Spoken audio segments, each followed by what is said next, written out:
আর কদিন পরেই মায়ের আগমন।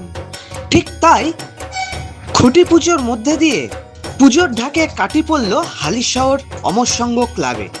অমর সংঘ পুজো কমিটির এবছরের বিশেষ আকর্ষণ অযোধ্যার রাম মন্দির।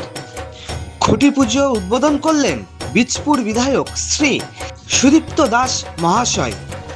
এবছরের থিম এবং সমগ্র পুজো নিয়ে বিস্তারিত জানালেন কমিটির উদ্যোক্তা সাহেব দে, বিশ্বনাথ তালুকদার এবং অন্যান্যরা।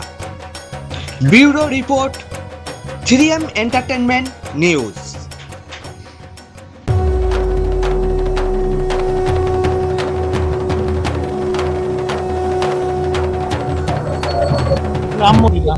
রাম মন্দির হচ্ছে যে রাম মন্দির আমাদের প্রতিটা ভারতীয়, প্রতিটা হিন্দুদের একেবারে খুব স্বপ্ন ছিল যে অযোধ্যা, যেখানে রাম জন্মস্থান, অর্থাৎ আমরা তো এগুলো মানি, অযোধ্যা আমাদের রাম জন্মভূমি, সেখানে রাম মন্দির হয়েছে। এতদিন মন খুলে পশ্চিমবঙ্গে এমন একটা অবস্থা ছিল যে মানুষ সেটা মন খুলে করতে পারেনি। আজকে সেই রাম মন্দির এখানে তৈরি হচ্ছে অমর সংঘের পুজো। আশা করি খুব ভালো হবে। গোটা বীজপুর জুড়েই ভালো ভালো পুজো হচ্ছে, হালিশহরেও হচ্ছে। মানুষ গোটা বীজপুরের পুজো এবার উপভোগ করবে। হারিয়ে যারা সোনাদিদের আস্থা আবার ঘুরিয়ে আসছে আস্তে আস্তে। এটাই তো হওয়া উচিত। আমাদের রাজনৈতিক পরিচয় পরে, আগে তো আমাদের পরিচয় আমরা ভারতীয়, আমাদের পরিচয় আমরা হিন্দু। আমরা ভারতবর্ষে যারা থাকি তারা এই হিন্দু সংস্কৃতিটাই তো আমাদের মন্দির হবে না তো পাকিস্তানে গিয়ে রামের মন্দির হবে? এটা আমাদের ভাবা উচিত। এখনো হিন্দুদের পুজোকে দীর্ঘদিন যারা উৎসবে পরিণত করেছে, পুজোকে পুজো রাখেনি, এই পুজোকে ঘিরে উৎসব হবে, উন্মাদনা হবে, আনন্দ হবে, কিন্তু পুজো কোনোদিন উৎসব হবে না। অমর সংঘ বড় পুজো করতো বেশ কিছু বছর, কেন করতে পারেনি? আমাদের সেই স্বার্থ, সামর্থ্য, সেই কার্যকর্তাদের মধ্যে সেই সবকিছু আছে, তার সত্ত্বেও আমরা এত বছর করতে পারিনি কেন?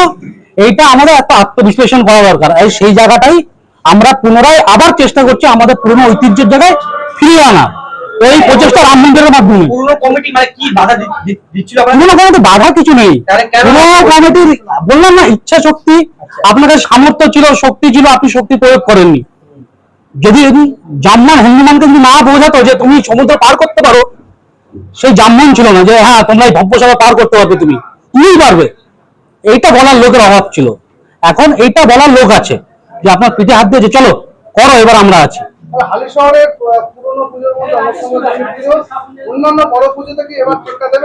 এবার অন্যতম পুজো হালিশহরের পুজো, শুধু অমর সংঘের না, রাম সারা বিশ্বে নয়, রাম হালিশহরের, শুধু অমর সংঘের নয়। আর এই রামকে ঘিরেই যা হবে আমাদের সব রামকে ঘিরেই। আর এই জন্য আমরা প্রথম শুরু করেছি রামকে দিয়ে, আবার শুরু করেছি। এত বছর হতো, আজকে হতো না, আবার শুরু করেছি আমরা রামকে দিয়ে। বিধায়ক তো ওই জন্যই বলছি, এই বিধায়ক আমাদের উৎসাহ আরো 3-4 গুণ বাড়িয়ে দিয়ে গেল। আর এই জন্য আমরা খুব খুশি যে আমরা বিধায়ককে যখন ডাকছি, যে কোনো সময় ডাকছি, সবকিছুতে সাড়া দিচ্ছি উনি আমাদের। তো এরকম বিধায়ক পাওয়া আমাদের ভাগ্যের বিষয়। সবকিছু আমাদের সাথে পাশে থাকছে। পুজোতে আমরা চেষ্টা করছি সব ধরনের লোককে বলার, আমন্ত্রণ করার, সর্বস্তরের মানুষ আসুক। প্যান্ডেল শিল্পী হচ্ছে আপনার হচ্ছে চারাপোল ধানকল, বিশ্বাস ডেকোরেটার্স, উনি করছে আমাদের এটা।